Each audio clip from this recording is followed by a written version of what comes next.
Hai Samurian, hari ni kami nak gunakan warna metallic color dari Samurai Paint. Okey, untuk kali ni kita akan hasilkan cover set bertemakan spoon. Apa itu spoon? Siapa yang layan Honda Spoon, diorang akan tahulah corak dia macam mana. Okey, jom tengok video ni.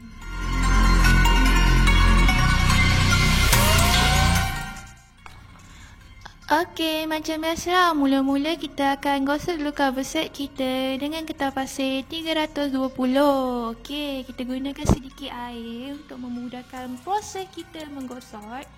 Okey, ramai yang tanya kenapa kita kena gosok? Sebab apa kita kena gosok? Sebab kita nak hilangkan clear yang lama. Kalau kita tak gosok, cover set yang sedia ada yang korang ada kat motor korang, korang terus pakai warna atas dia, nanti cat korang jadi merekah. Sebab itulah kita sarankan dulu gosok dulu bagi hilangkan clear yang telah ada dekat korang punya cover set. Okey, kemudian kita gunakan 2KO4 epoxy surfacer. Untuk produk 2K kita kena aktifkan dulu, kita tekankan dulu nozzle merah kita sehingga bunyi pop. Kemudian kita biarkan 5 minit, kita goncang-goncang. Lepas kita goncang-goncang, barulah kita spray dekat atas permukaan cover set kita. Sebab apa kita perlu gunakan epoxy ni? Sebab kita nak tutup kesan-kesan cala halus dan meratakan permukaan cover set kita.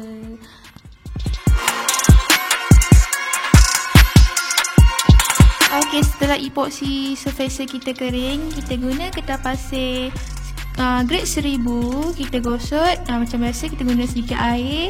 Sebab apa kita kena gosok? Bila cat ni dah kering, dia dah rata tapi dia tak betul-betul smooth. So kita gosok bagi dia lagi smooth, bagi mengelakkan cat kita jadi orange peel. Orange peel tu macam mana? Bila kita dah sembuh, cat kita macam ada bintik-bintik ataupun wrinkle sikit. Tak cun lah bila korang sembuh. So gosok dulu sebelum korang apply warna atas dia. Okey, kita gunakan undercoat silver. Kita spray 2 hingga 3 lapisan. Okey, setelah spray tu korang biarkanlah kita punya cat silver ni kering dalam 15 hingga 30 minit. Okey, kemudian kita kali ni kita buat sedikit decoration atau kita punya cover set. Kita pakai tema spoon. So kita gunakan masking tape. Tengok masking tape kita banyak. So masking tape ni kita boleh beli secara online. Sebab kami beli secara online sebab ada tape yang kecil, ukurannya 3mm. So yang ni kita orang beli dekat online shopping. Kalau korang rajin, korang boleh lah orang-orang cari dekat kedai hardware ataupun kedai buku. Okey, kita potongkan ikut tulisan spoon, kemudian kita tampalkan atas cover. Okey, kita kena cover sikit bahagian yang kita tak nak spray dengan kertas sebelum kita spray dengan warna metallic color.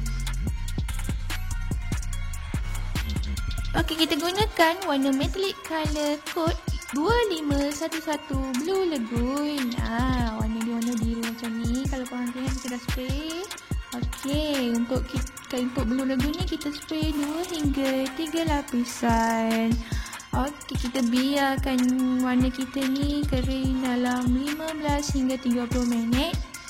Macam biasalah, tip dia jangan terus spray tebal. Nanti korang dah spray tebal takut cat meleleh. So kita spray layang-layang sampai naik warna.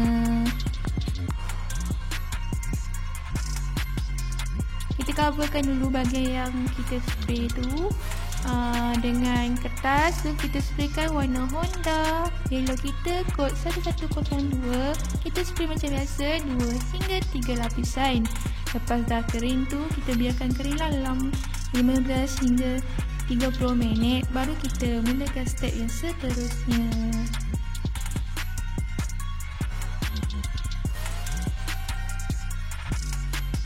Okey, untuk kali ni kita pakai 2KO1 top coat clear. Top coat clear ni kita berikan efek glossy. Kita spray atas permukaan cover set kita sebanyak 4 lapisan. Okey, tips dia jangan spray terlalu tebal, nanti takut terus meleleh. So kita spray layang-layang sehingga 4 lapisan. Antara lapisan tu kita biarkan selama 8 minit. lepas tu kita spray lagi. Ingat 8 minit. Kemudian untuk tukik produk ni, biasalah korang dah aktifkan, korang kena haduskan lah dalam masa 4 hingga 6 jam. Sebab apa? Sebab dalam produk tukik ni kita ada hardener yang mana mempercepatkan proses pengeringan. Okey, itu saja daripada kami Samurai Pen. If korang tak faham apa-apa, korang boleh komen dekat bawah dan DM kami dekat Facebook. Okey, jangan lupa follow kami dekat Facebook dan Instagram. Kalau ada apa-apa, korang boleh je tekan subscribe kita orang punya YouTube. Nanti apa-apa korang akan boleh tengok video baru kita. Okey, terima kasih. Jumpa lagi.